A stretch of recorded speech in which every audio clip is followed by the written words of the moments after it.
Des monticules de déchets à l'intérieur d'un centre hospitalier, et pas des moindres.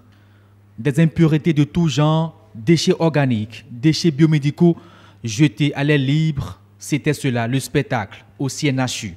Vous ne pouvez même pas venir ici, mais quand il pleut, mais il y avait une odeur nauséabonde qui ne dit pas son nom.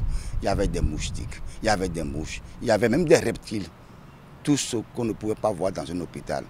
Le moindre espace, même derrière les pavillons, servait de lieu d'entassement des déchets. Je confirme.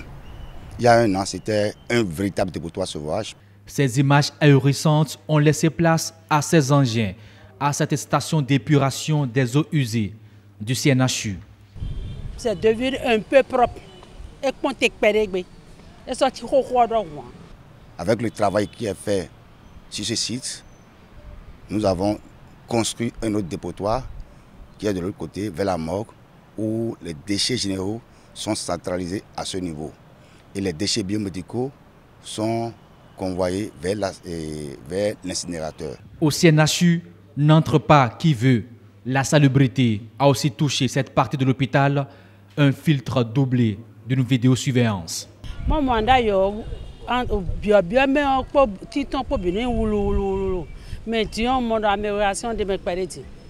Ça a changé. Avant là, il y a trop du pagaille. Ils sont mal organisés.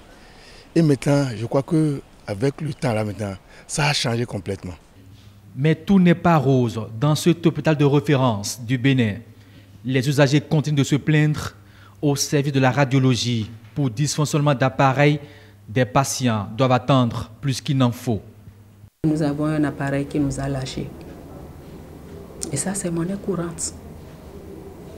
C'est vrai que nous avons eu de l'équipement, mais des équipements qui ne répondent pas, en tout cas le maximum. C'est rare que vous puissiez travailler avec un appareil de radio pendant un an d'affilée ici, sans avoir de problème, sans avoir de panne. C'est dû à quoi? La non-conformité des appareils qu'on nous donne par rapport à notre climat. Il faut la formation des utilisateurs. J'étais au Japon en 2017. Leur force, c'est surtout la formation des utilisateurs. Les protocoles sont affichés d'utilisation. Les notices sont affichées sur les appareils. Là, c'est qu'il n'y a pas honte à ça. Vous regardez comment on utilise les appareils. Parce que si quelqu'un, par esprit d'orgueil, peut ne pas demander à son collègue comment on utilise ça. Mais les raisons de ce couac sont connues de tous.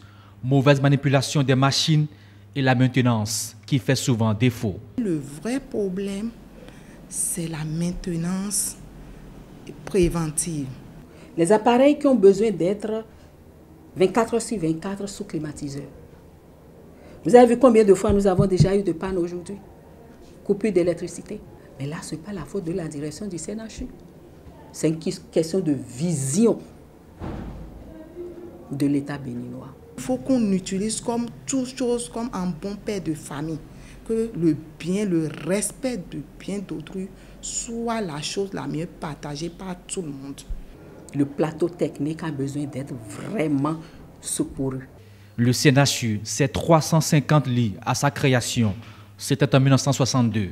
56 ans plus tard, il peut abriter le double de sa capacité initiale, une action d'élargissement de ce centre qui demande beaucoup de moyens et un plateau technique plus performant.